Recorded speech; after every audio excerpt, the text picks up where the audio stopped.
Hello. We're going to start the briefing off today with USAID Administrator Mark Green. He has an announcement for all of you, and then we'll take a couple of questions when he's done, and then I'll go into the regular briefing. Go ahead. Great, thank you. Thanks, Morgan. Thanks, everyone. As you may know, earlier this week, I traveled to the Bahamas, which is recovering from Hurricane Dorian, the second strongest Atlantic hurricane on record. While parts of the islands were only modestly impacted, the islands that took the main brunt of the storm, namely Abaco and Grand Bahama, were severely damaged. In some cases, that damage is absolute. First and foremost, on behalf of the administration and the American people, I want to extend sincere condolences to the people of the Bahamas. But the U.S. is mobilizing as it always does. The outpouring of compassion from so many people in so many places, I think, is truly inspiring to all of us. On the government side, as the world's single largest humanitarian donor, the United States government has responded to the request for assistance from the Bahamian government and has been providing life-saving assistance to address acute humanitarian needs. On Sunday, I myself visited Abaco and met with the USAID Disaster Assistance Response Team, or DART as we call it, which is leading our government's humanitarian response in the Bahamas. There are now more than 100 members of that DART on the ground in the Bahamas. This team on the ground is providing urgently needed aid, including basic food, shelter, and health support. USAID is working across the interagency, including with Health and Human Services and the U.S. Northern Command and U.S. Coast Guard for logistical support and to augment search and rescue operations. To date, more than 47 metric tons of USAID supplies have arrived from our warehouse in Miami. In addition, the Bahamas Red Cross, a USAID partner, is distributing USAID-funded relief items, including hygiene kits and portable stoves, to people affected by the hurricane. And earlier this week, 5,000 USAID shelter kits arrived in the Bahamas from Haiti, where they had been pre-positioned. To be clear, this response in the Bahamas does not affect ongoing response efforts in the United States for U.S. residents impacted by the storm. Following my visit to Abaco, I traveled to the capital, Nassau, where I met with Prime Minister Minnis and reiterated the U.S. support for the Bahamas. We also discussed our partnership with the Bahamas National Emergency Management Agency and our efforts to fully leverage the capabilities of all response partners to deliver emergency supplies and address acute humanitarian needs of the Bahamian people.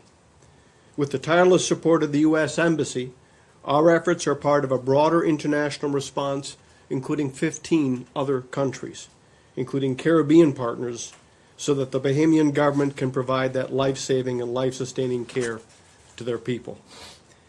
In my meeting, I was very impressed with the Prime Minister and his pledge to collaborate with our team on the ground. He made it very clear that if we come across any barriers, any log jams, any red tape, he stands ready to clear the way. I also introduced to the Prime Minister USAID's most senior humanitarian response official for the Latin American and Caribbean region, Tim Callahan. I have asked Tim to serve as the leader of the USAID response on the ground. In fact, shortly before coming here, I received a telephone update from Tim. As part of our continuing response, today I'm announcing nearly $4 million in new humanitarian assistance. This additional funding will support emergency shelter, health, water, sanitation, and hygiene, and psychosocial support for people who have been impacted by the hurricane. We'll also provide critical logistics and emergency telecommunications to support response operations. This announcement brings the total U.S. government funding for this response to more than $10 million to date. As I mentioned earlier, I'm truly humbled by the surge in generosity of Americans who are trying to help with relief efforts in the Bahamas. This is especially evident in the state of Florida. On my way to the Bahamas last week, I traveled to Miami and met with Miami-Dade County Mayor Jimenez and City of Miami Mayor Suarez, Congressman Mario Diaz-Balart, and Congresswoman Frederica Wilson, as well as congressional staff from nearly the entire Florida delegation. I also spoke with Governor DeSantis yesterday. I thanked all of these leaders for their assistance and leadership as they seek to help their neighbors in need. I made clear that USAID will coordinate with those communities that are seeking to help. This is obviously a very difficult time for the people of the Bahamas and the government of the Bahamas. The journey ahead is a long one, but the United States will stand proudly with our neighbors. For the latest updates on the response, as well as more information on how the public can help during this crisis, I would encourage all of you to go to our website, usaid.gov/Dorian, and that can show different ways that people can help out. It also gives our latest updates. So thank you for this opportunity, Morgan, and I'm ready to address questions. Thank you. Thank you, sir. I'm wondering if you or USAID as an agency have or had any position on giving TPS status to people from the Bahamas, and if not, why not? And if so, what do you make of the decision not to do so? So for that, I would defer to, I guess, to Morgan. That's not something that USAID is involved with. No, but you might have an Opinion one way or the other. Again, I would defer to the State Department. All right, well then, let me phrase it differently. Do you think that the denial of TPS status in any way reflects on what you said was this tremendous outpouring of American response to the victims of the hurricane? So USAID is the operational part of our presence there, and so that's what our focus is and how we deliver relief and coordinate with our partners, first off in the Bahamian government, but also our international donor partners, and that's really where I'd confine my remarks. Christina? Thanks, Christina, CBS. You said you visited Abaco. What is your assessment of the situation there? Would you say it's uninhabitable at the moment? And a little bit to Matt's question is, if that's the case, is the U.S. taking any additional measures to help evacuees get out of what seems like an unsafe area? And then if you could update us on the status of the USAR teams, are they still operating? Are they done? Are more going to go in? Just let us know what's going on with search and rescue. So let me, I'll answer the last part of that first. The way that we're responding, first off, we mobilized our DART within 24 hours. And we had, in fact, already pre-positioned some personnel and relief supplies. We responded immediately. The first and most important thing we do is assess the needs and make sure that as we provide assistance and as we coordinate with other donors, that we are responding to actual needs and how we can deliver that assistance most effectively to where it's most needed, so there's no duplication and that we don't see problems of bureaucracy. On the first part, my personal assessment, I had a chance to visit Mozambique not so long after the cyclones that hit there. What was striking about this storm, Dorian, particularly on Abaco, is how it was sort of combined fury and devastation, if you will.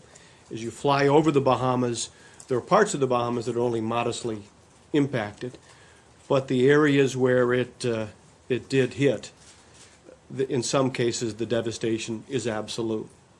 I was quoted as saying it was like a nuclear bomb was dropped. I stand by that. You look at some places and you see things completely wiped out and devastated, and there's a lot of hard work that lies ahead. So we're working closely with the government's NEMA, their National Emergency Management Agency, to help prioritize what we do, and we're getting wonderful support, as always, from our brothers and sisters at DOD, from the Northern Command, obviously also the Coast Guard, and that's helping us in the efforts. In terms of specifics, I'd refer you to our website. One of the things that's very clear is the situation changes rapidly, and so I want to make sure we always get you the most accurate information. I pledge to you 100% transparency, and that's the best way to get the latest information. And can you say if you're stepping up anything to help people evacuate any Well, so regional what I locations? can tell you, one of the issues that we are hearing about, or one of the items to be addressed, is as some people have evacuated from Abaco, they have moved to other parts of the Bahamas. And that's obviously particularly relevant to us as we make sure that those relief supplies get to where they're most needed, and that those who have moved get shelter, get support, those things that are necessary. So it does create additional challenges, and that's part of the work that we're doing. Anything final for him? Go ahead. You mentioned the USAID is coordinating with international partners. So I wondering if you could explain a little bit more about that, and specifically looking a little bit into the medium or longer term. There's been some reporting, for example, that China has an interest in eventually in the reconstruction there. Is that something that the U.S. would embrace? Some role of countries that may not have always the best of relationships with the United States. How do you see that going forward? So the way that we approach humanitarian crises like this is at the request of the government of the Bahamas, which obviously we've received that request, and we support their relief efforts. We work closely with their National Emergency Management Agency, and that's our focus. Our focus is entirely humanitarian and making sure that we do everything we can to provide relief and help them in their recovery. To be clear, there's a long road ahead. I think it is very clear that the U.S., both private sector, charitable, for-profit, and the public sector stands with the people of the Bahamas, and we're there to help out, and we will be for some time. Okay. Thank you, sir. Great, thank you. Thanks, Mark. Thank you. Thank you. Okay. Got a few announcements today. Yesterday, the administration announced its formal notification to Congress of a proposed sale for 32 F-35A Lightning II Joint Strike Fighter aircraft to Poland, worth $6.5 billion under the Foreign Military Sales Program overseen by the U.S. Department of State. The F-35A Lightning II Joint Strike Fighter will enhance the Polish Air Force's contributions to NATO and other coalition operations, improve Poland's self-defense capabilities, and contribute to Poland's goal of modernizing its military capabilities while further enhancing interoperability with the United States, NATO members, and other allies. The sale of the F-35A Lightning II Joint Strike Fighter to Poland will provide a key NATO ally with the world's most advanced fighter aircraft, improve its ability to provide collective and self-defense, and to reduce its dependence on legacy Russian equipment.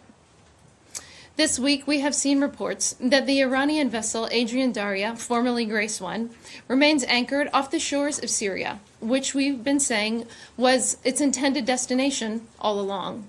Now we've seen firsthand the Iranian regime renege on its assurances to the EU that the vessel would not transport oil to the murderous Assad regime. The Iranian regime broke its word and appears intent on fueling the Assad regime's brutally against the Syrian people, who continue to face widespread violence, death, and destruction. The ongoing Assad regime assault on Idlib is yet another example. This fits into the web of lies perpetrated by the Iranian regime for 40 years. Their deception and broken promises are not just aimed at the international community, but the Iranian people too. Despite the revolutionary promises of a better society, the thugs in Tehran have consistently repressed women, minorities, and human rights advocates. On Tuesday, an Iranian activist, Sahar Khoryari, known as Blue Girl, who faced a long prison sentence simply for protesting women's attendance at a sporting event, died from self-immolation. Today we honor her, and we support the God-given rights of all Iranian women. No one should fear discrimination and imprisonment for attending a sporting event. Moving on, today I have the pleasure of announcing our new Special Envoy for Holocaust Issues, Cherie Daniels. Cherie, who is a career member of the Senior Foreign Service, brings a wealth of knowledge and experience to this role. Most recently, she served as Director of the Executive Secretariat Staff in the Office of the Secretary of State. Established in 1999, the Special Envoy for Holocaust Issues works to provide a measure of justice for Holocaust victims and their families by developing and implementing U.S. policy to return Holocaust-era assets to their rightful owners, ensuring the Holocaust is remembered and commemorated in a historically accurate manner, and promoting Holocaust education and research. As Special Envoy, Cherie will contribute to the department's mission of combating anti-Semitism in all its forms and promoting the rule of law. Her assignment underscores the Secretary's commitment to the importance of resolving outstanding issues of the past. Tomorrow morning, Secretary Pompeo will welcome an official delegation from Brazil, led by the Foreign Minister, for the first U.S.-Brazil Strategic Partnership Dialogue between our administrations.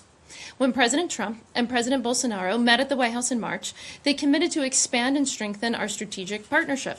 This dialogue is a direct result of that commitment and reflects the close relationship between our countries based on mutual respect.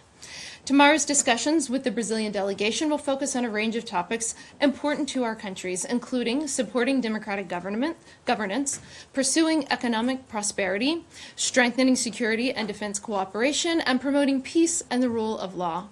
The dialogue reflects the high value we place on our partnership with Brazil. We look forward to warmly welcoming the Foreign Minister to the Department of State tomorrow to further enhance U.S.-Brazil cooperation. Lastly, the United States joins Venezuela and 10 other nations in invoking the Inter-American Treaty of Reciprocal Assistance, also known as the Rio Treaty. This treaty will facilitate further concerted action to confront the threat posed by the former regime of Nicolas Maduro to the Venezuelan people and to the region.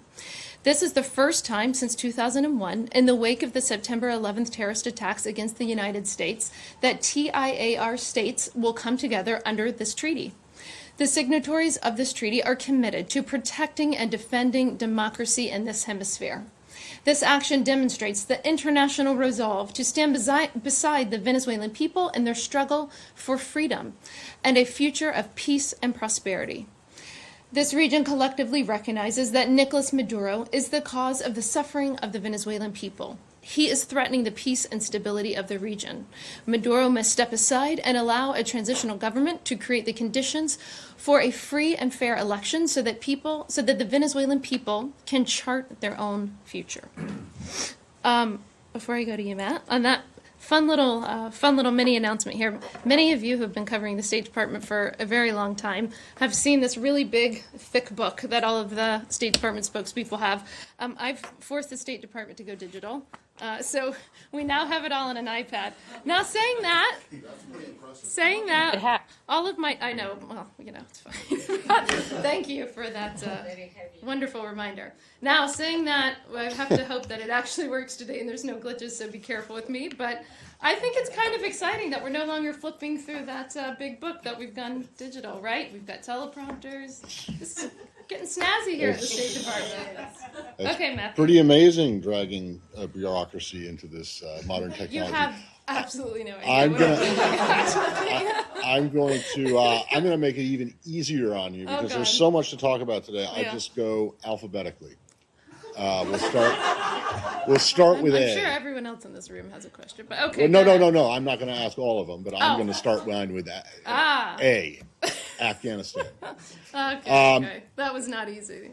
I don't understand. Well, maybe you can explain to me and to everyone else what the status is, what our policy currently is towards the Taliban and the peace talks, what the status of them is. The president has said several times now that the talks are dead, and yet the Taliban say that there's still open lines of communication.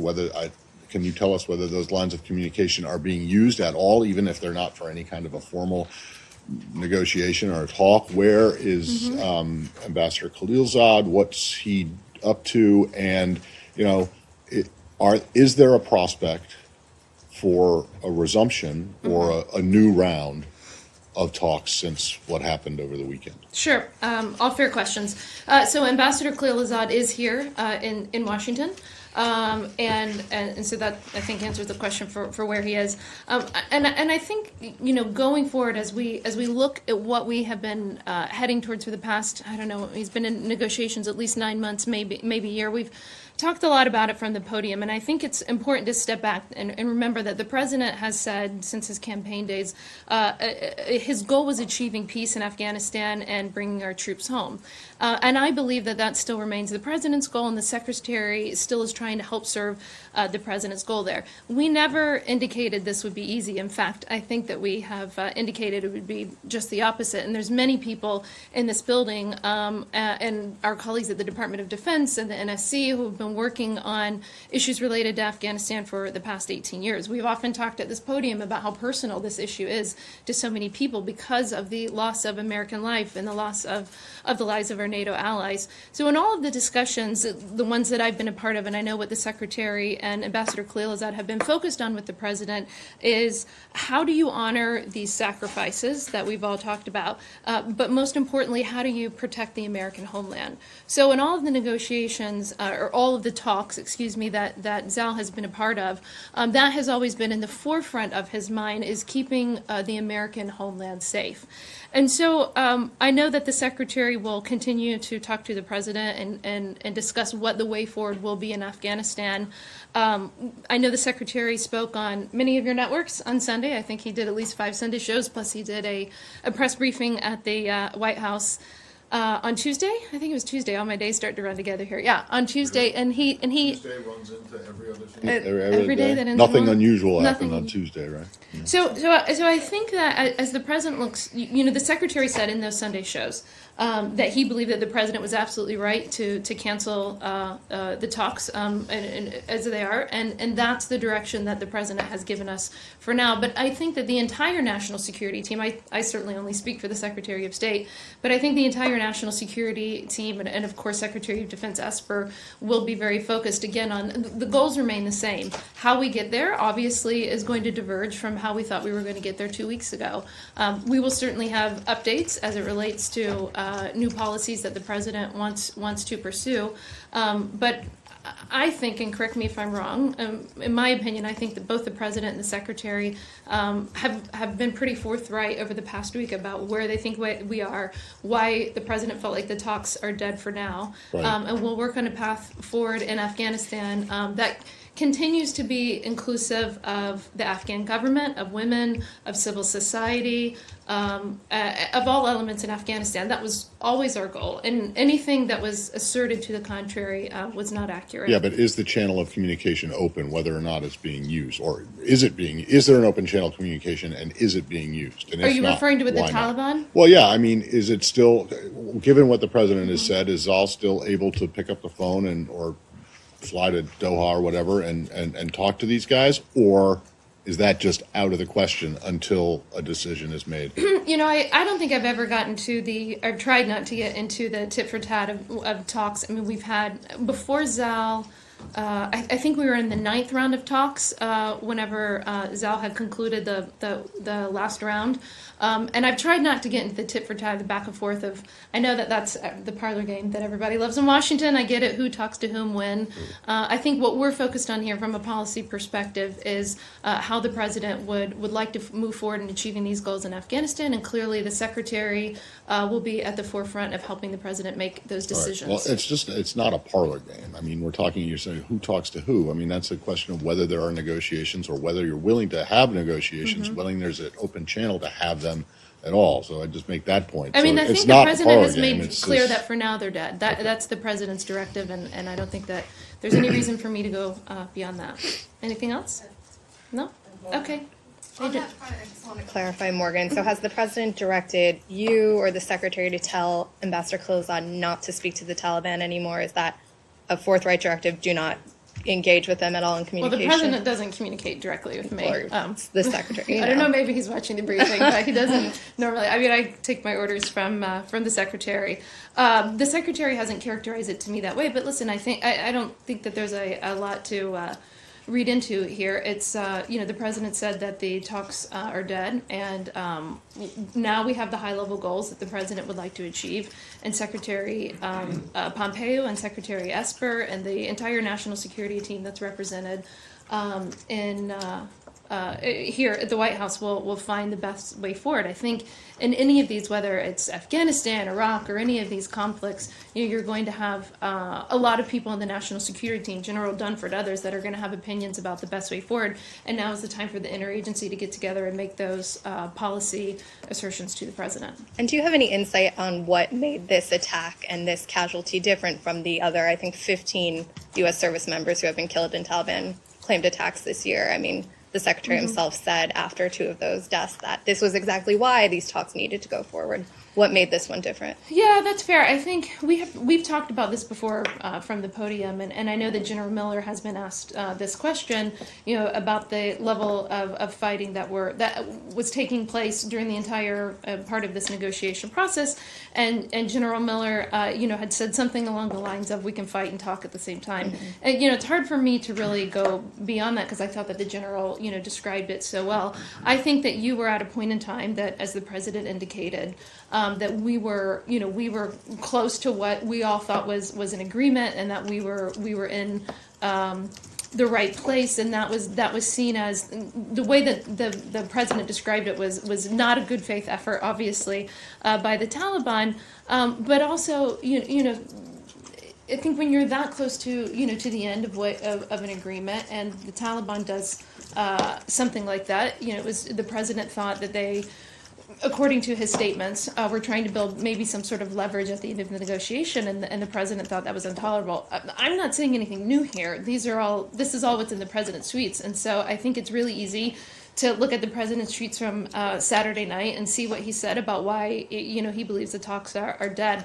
I don't have any insight beyond that, because I think that our president speaks very directly to all of us, to the American people, to the world, about what's on his mind, and that I think he was very forthright to the American people about where we are in the process and why he got there and why he made the decision that he did.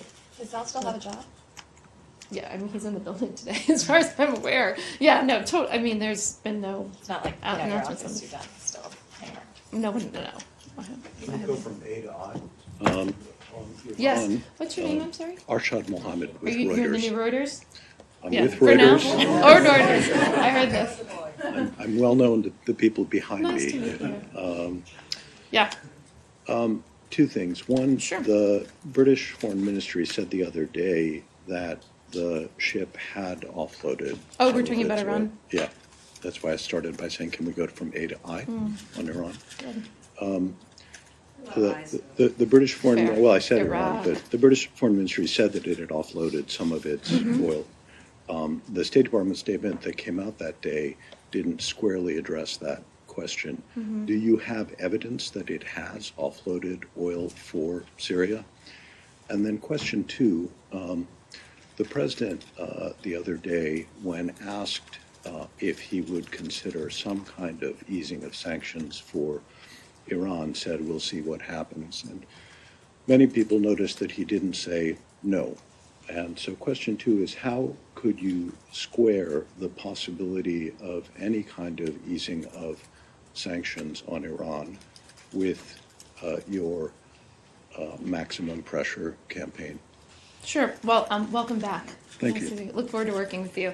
I'll go with the second question first. The maximum pressure campaign continues. I would refer to you to Secretary Mnuchin, who was, I believe he was gaggling at the White House this morning. I caught his gaggle, and he also asserted this as well. He also talked about how the maximum pressure campaign continues. The secretary laid out 12 demands over a year ago for ways in which he thinks that the Iranian regime needs to behave in order to be brought back into the community of nations. The secretary was with him at the White House on Tuesday, and he was asked the question about would the president meet with Rouhani, and the president has said on multiple occasions, I think for at least 6 months, but at least in the past couple of months we've heard him talk about it. But the president has said that he's willing to meet with anyone, including Rouhani, as it relates to talking about the Iranian regime's destabilizing behavior in the region, their ballistic missiles,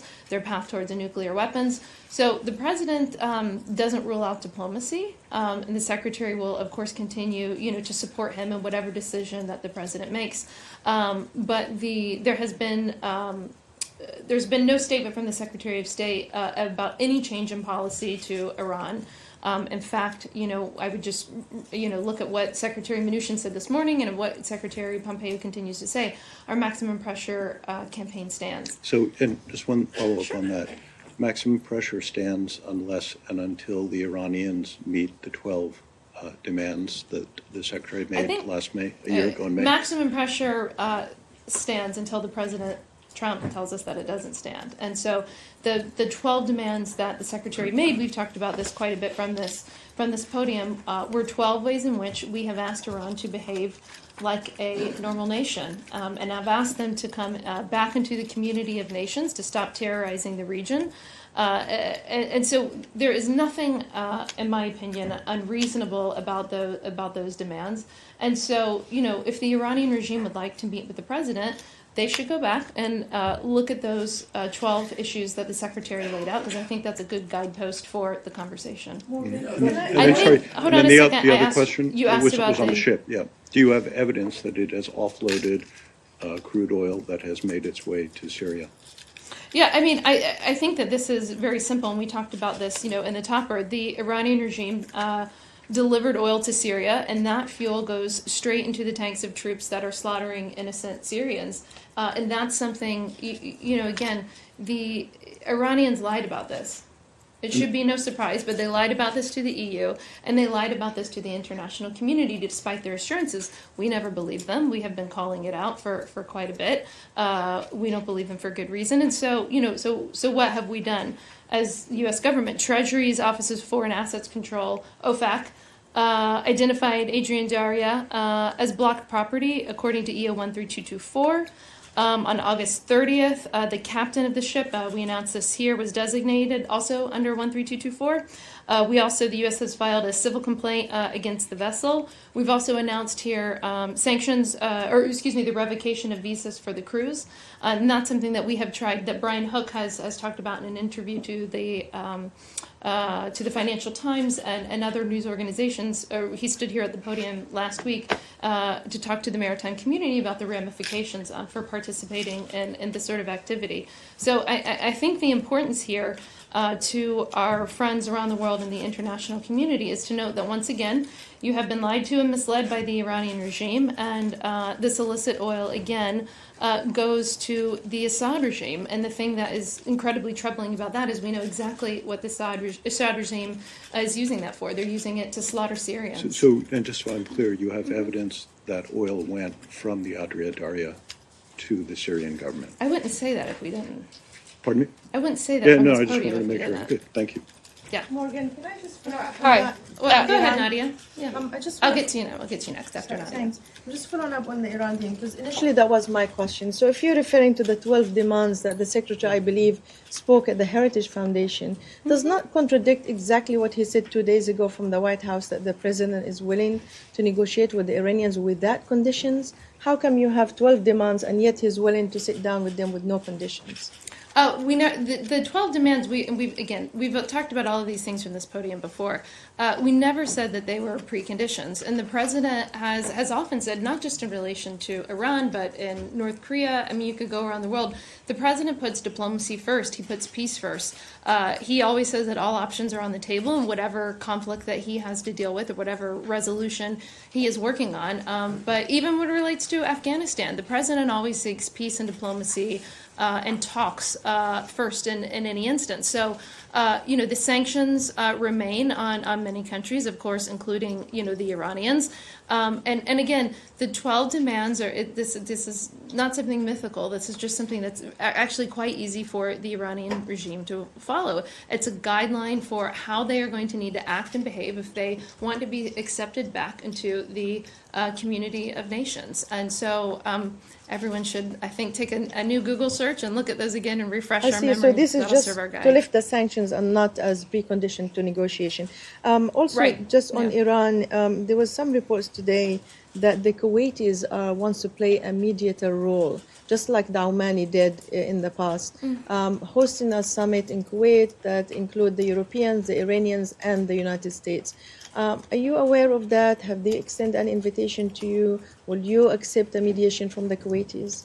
So I'm not aware of the report about Kuwait, but I would say in general, we were asked this quite a bit whenever the Japanese, whenever Abe went to Iran, we were asked this about some of our European allies, the French and Germans and others. I feel like every few weeks I answer this question, but a different country, and the answer remains the same, that we would love our friends and allies to help bring Iran to a place where it wants to act like a normal nation, where it wants to come into the community of nations and behave responsibly. So if the Kuwaitis can convince the Iranians to stop terrorizing the region, to stop doing things like what they've done, give oil to the murderous Assad regime, to stop ballistic missiles. I mean, we can go through the litany of UN Security Council resolutions that they are writing. If the Kuwaitis think that they can have more success than, Abe, the French, or the Germans, or whoever else has tried recently, be my guest. Okay, thank you. Yeah. Turkish courts recently ruled that the Kurdish politician and former member of parliament Selahattin Demirtas' pretrial detention of nearly 3 years was illegal. Who's sorry? Who was Selahattin Demirtas. The Turkish court said that his pre-trial detention of nearly 3 years was illegal. The European Court of Human Rights earlier called for his release. So would you encourage the Turkish government to do that, to release him? I apologize. I don't have anything on that for you today. I'll follow up afterwards and make sure that you get something. Hi. Oh, someone wants to stay on Turkey? Yes. Yeah. Who? Me? I'm sorry. There are two of them. You just back said here. yes. The so spotlight's in. You I'll guys go ahead and then. have fun. One of you go. Thank you, Morgan. Since this past week, a growing number of Kurdish families and mothers of children that are abducted by PKK terrorist group have been sitting and protesting in front of People's Democratic Party, aka HDP, headquartered in Diyarbakir, province of Turkey. And the mother accused party of encouraging youth to join PKK terror group and asking their children back. I wonder if you're aware of this and have anything on as a comment. We are aware. I spoke to our EUR desk this morning about the protest of the mothers that you just referred to, and when we are asked these questions in general about people protesting, I just reiterate that the United States fully supports freedom of expression and assembly, including the right to peacefully protest. We believe that right is fundamental to any democracy. One more question on Turkey. No, I think. I'm sorry. I promised him. Just one Okay. more. Yeah. State Department officials said earlier that the U.S. was still considering sanctions, putting sanctions on Turkey for them buying the. Who said this? It was. It wasn't a State Department official. It was R. Clark Cooper. R. Clark Cooper. Oh, Clark. Yes. So. Are you talking about a Defense One writers this morning? Yes. Yeah, I mean, there's nothing new to. There's no new updates to give on the S-400. I think Clark was. Referring to I believe he was referring to what Secretary Mnuchin was asked a few days ago. I think it was on Monday when Secretary Mnuchin was asked and said that it's something that we're still continuing to discuss. We don't preview sanctions ever from this podium, and so we obviously know in this context or any other that we need to comply with U.S. law, and I think that there's a lot of policy discussions that are going on. So as soon as we have any sort of update on moving forward on S-400 sanctions, we will certainly let you know, but there's nothing to announce. I'm sorry about that. Yeah, go ahead. If we could move the alphabetically to N as in North Korea. I'm just so happy What happened that to this is I? working We today. stay on I. North Korea. So North Korea has expressed a willingness to restart nuclear talks with the United States, but just hours later they fired several projectiles. Do you have anything on that? And are the talks between North Korea and United States on the margins of UNGA being arranged? Thank you. So we have no meetings to announce as it relates to that. The United States, and I think importantly the international community as well, we have been united in sending the message to North Korea that the provocations like the missile launches are not helpful. and that we want the North Koreans to return to negotiations to achieve denuclearization. The goal still remains the same. We've seen earlier this week, as you mentioned, that they have said publicly that they have some, that there's an indication at least that they're willing to return to negotiations, and that statement is something that we welcome. In the meantime, again, if you look at this holistically, our goal for North Korea to be denuclearized, final and fully, is verified, and making sure I get all of the right words before Matt pings me if I miss one, is still our goal as it relates to North Korea. So it was an encouraging sign that they would like to return to negotiations, and that's something we welcome. Last question. Yeah, go ahead.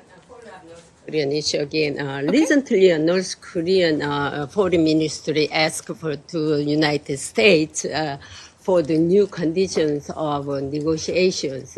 What is the new condition of negotiations for the, what North Korea wants? Are U.S. ready for the talks with North Korea with that new conditions? So I did see the statement that you're referring to that they made, and I would just say any negotiations or discussions or any parameters that we would have that might be new or different with the North Koreans would be something that Representative Began and the Secretary would work on with them, directly. I would just reiterate that our goal has not changed and will not change for North Korea, and that is a denuclearized North Korea. And so we are committed to talking and negotiating with the North Koreans and with, and for Steve Biegun with his counterpart. We're committed to those negotiations, but no matter what negotiations or talks we have, the goal still will remain the same. National Security Advisor John Bolton resigned. What is the effect of the next negotiations between U.S. and North Korea? Will it be better, or is the U.S. policy change to North Korea? Or? Well, I would listen. I don't speak for the NSC, so I think that you'll need to talk to the NSC or White House. I would just say, from my perspective, and being in Seoul with the Secretary and the President, the Secretary and Steve Biegun were with the President at the DMZ when the President had the historic meeting with Kim Jong-un, and of course crossed the line. And so I think the American people can remain confident that Secretary Pompeo and Steve Biegun will continue to execute the President's desires and negotiations on North Korea. Thanks, everybody. See you next week. Would he consider becoming national security advisor?